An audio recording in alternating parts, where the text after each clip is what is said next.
अचानक से तेल की कीमतों में इजाफा किया था और इतना ज़्यादा इजाफा था। पेट्रोल की कीमत में कोई 42%, डीजल की कीमत में 55%।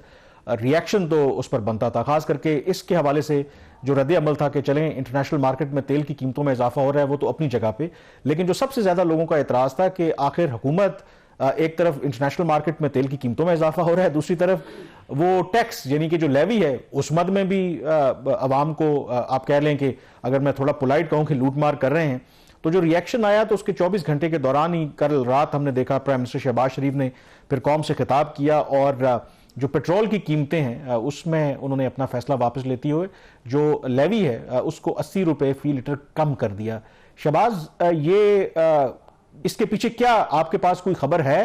कि क्या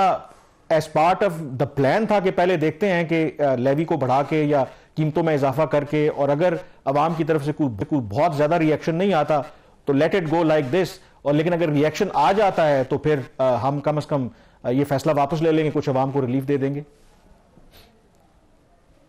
कामरान, ये बड़ी एक इंटरेस्टिंग ये एक एंगल बन गया है, बल्कि ट्रायंगुलर बन गई ये चीज। अभी भी देखें, जो सबसे ज्यादा कीमत है वो हाई स्पीड डीजल की है, 521 रुपए फी लीटर। वहां पे हुकूमत के ऊपर दबाव तो जरूरत है कि रिकॉर्ड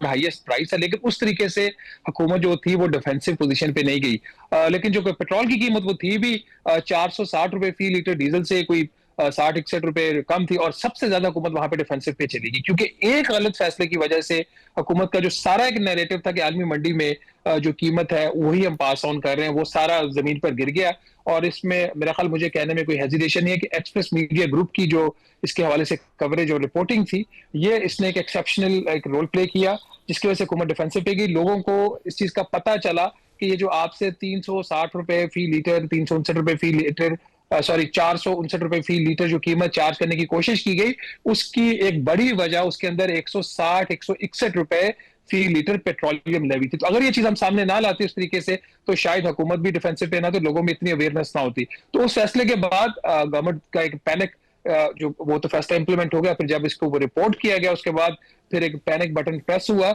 और गवर्नमेंट कंप्लीट एक डिफेंसिव पोजीशन पे चली गई। और एक जो एक्सक्लूसिव खबर हम नाज़रीन को बता रहे हैं कि कल फिर दोपहर में जो एक मीटिंग हुई वर्चुअली पाकिस्तान की और आईएमएफ की, उसके अंदर ये डिस्कशन हुई। प्राइम मिनिस्टर तो पहले ये बात कह रहे थे कि आप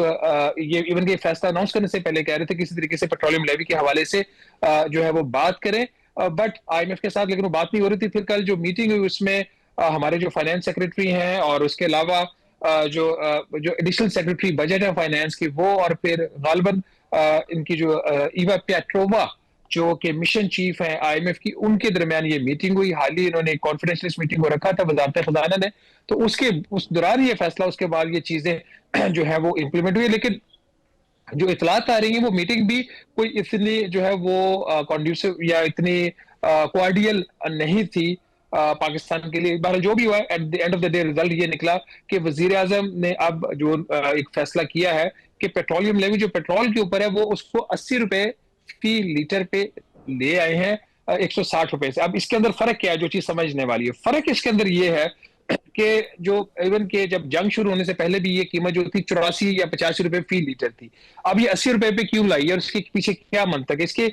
जो पाकिस्तान और जो आईएमएफ का एग्रीमेंट हुआ था कामरान, उसके अंदर जो पेट्रोलियम लेवी की सालाना कलेक्शन थी कुछ 1500 अरब रुपए के करीब, वो इस 80 रुपए फी लीटर डीजल और 80 रुपए फी लीटर पेट्रोल के ऊपर के बेस के ऊपर थी।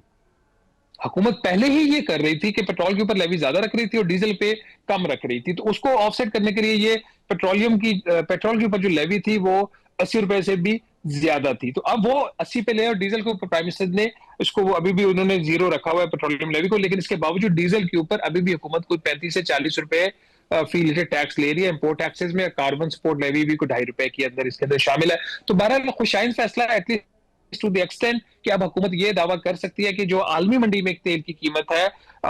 उस को हमने पास ऑन किया, उसके ऊपर हम कोई अभी भी हुकूमत को 100 रुपया फी लीटर टैक्स ले रही है, जिसको फर्दर भी हुकूमत अगर आईएमएफ मान जाती है तो कम आने वाले दिनों में कर सकती है। डीजल के ऊपर कुछ 35-40 रुपए टैक्स है, पेट्रोल के ऊपर अभी भी 100 रुपया, लेकिन देर आए जो है वो अपनी जगह पे दुरुस्त आए। और एटलीस्ट प्राइम मिनिस्टर को हमें ये जरूर इस हद तक क्रेडिट दे देना चाहिए कि जो भी एक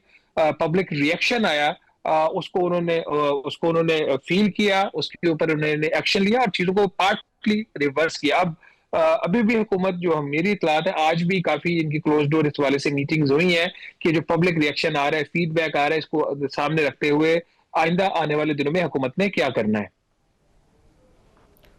चलें, बहरहाल ऑन अ लाइटर नोट, क्योंकि आप कल फैसलाबाद गए थे तो आई होप कि आपने अपनी गाड़ी की टैंकी पहले फुल करवा ली थी। अगर नई कीमत पर आपने करवाई है तो आप जो है ना वो रीफंड ज़रूर क्लेम करें इस गवर्नमेंट से, क्योंकि ये अच्छी बात नहीं है। बढ़ते हैं जो अगली स्टोरी की तरफ, और वो है सब्सिडी से मुतालिक हम डिस्कस करते रहे जो पावर सेक्टर की है। गवर्नमेंट जो हम डिस्कस करते रहे शायद कोई 1 ट्रिलियन या 1000 अरब रुपए तक या 990 अरब रुपए तक का मुतालबा कर रही थी, मान रही थी। IMF ने पाकिस्तान को अब इजाज़त दी है कोई 830 अरब रुपए अगले साल या जो नया माली साल का बजट है उसमें सब्सिडी की मद में हम ये रख सकते हैं। तो क्या तफसीलात हैं इस खबर की? अच्छा, पहली बात तो ये कि मेरी गाड़ी में अभी भी जो फ्यूल है वो 322 रुपए फी लीटर वाला है,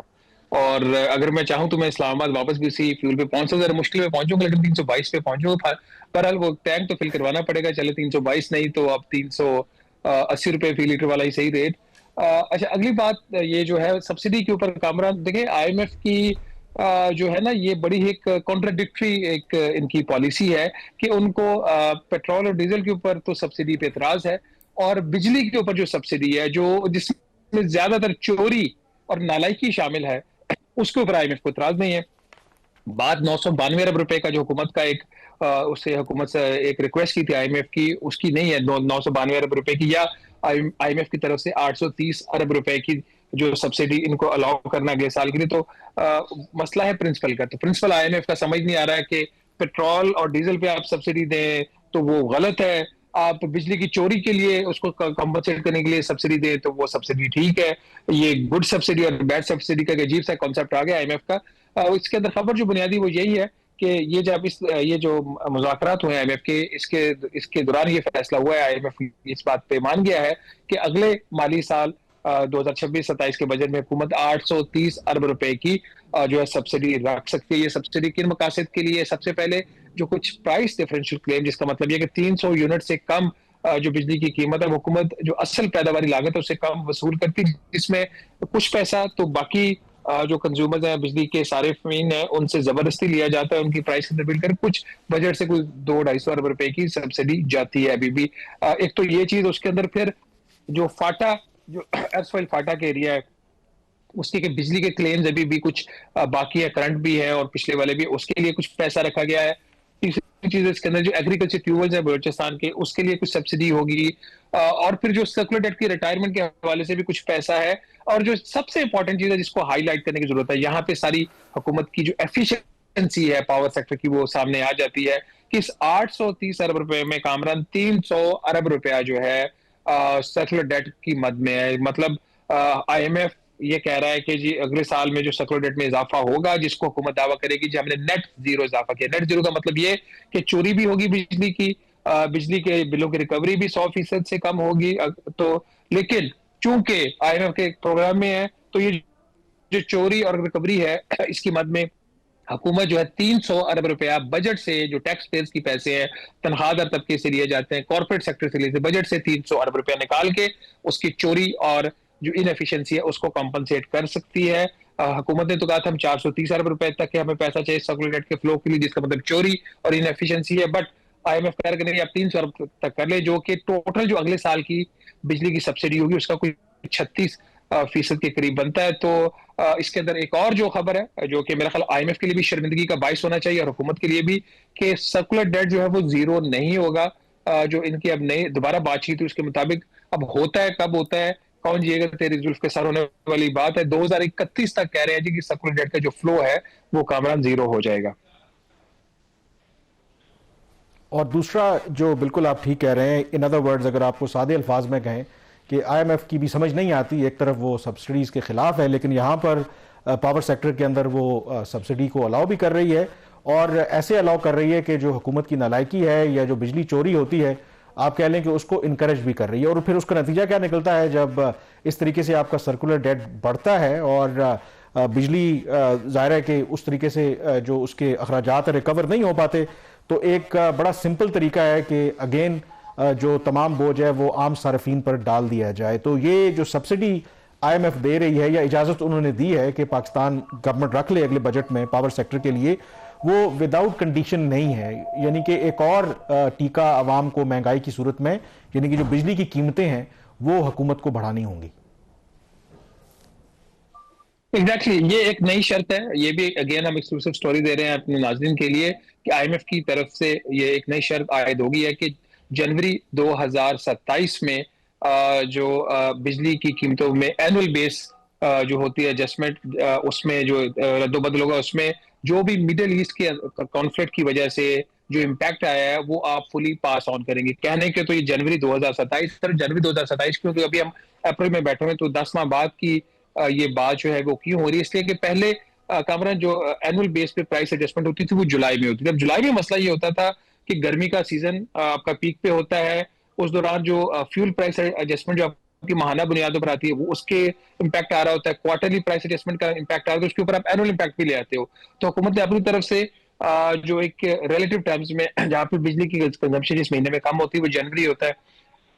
और फरवरी, दिसंबर, जनवरी, फरवरी के महीने होते हैं, तो जनवरी में हम एनुअल रीबेसिंग किया करेंगे। बट IMF ने कहा जब आप रीबेसिंग करेंगे उसका फिर फुल जो इम्पैक्ट है वो लोगों पे पास ऑन करेंगे। तो ये उनकी तरफ से एक नई शर्त जो है IMF की तरफ से ये सामने आई है, ये हुकूमत ने मान लिया। और ना सिर्फ ये माना है बल्कि इस बात की भी यकीन दहानी कराई है कि माहाना और समाही बुनियादों पर जो बिजली की कीमतों में रद्दोबदल होगा वो भी पास ऑन होगा। माहाना का इम्पैक्ट ज्यादा आ सकता है क्योंकि मिडिल ईस्ट का कॉन्फ्लिक्ट है, लेकिन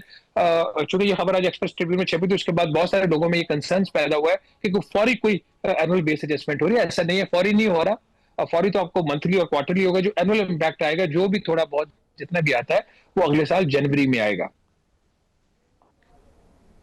चलें, बहुत शुक्रिया।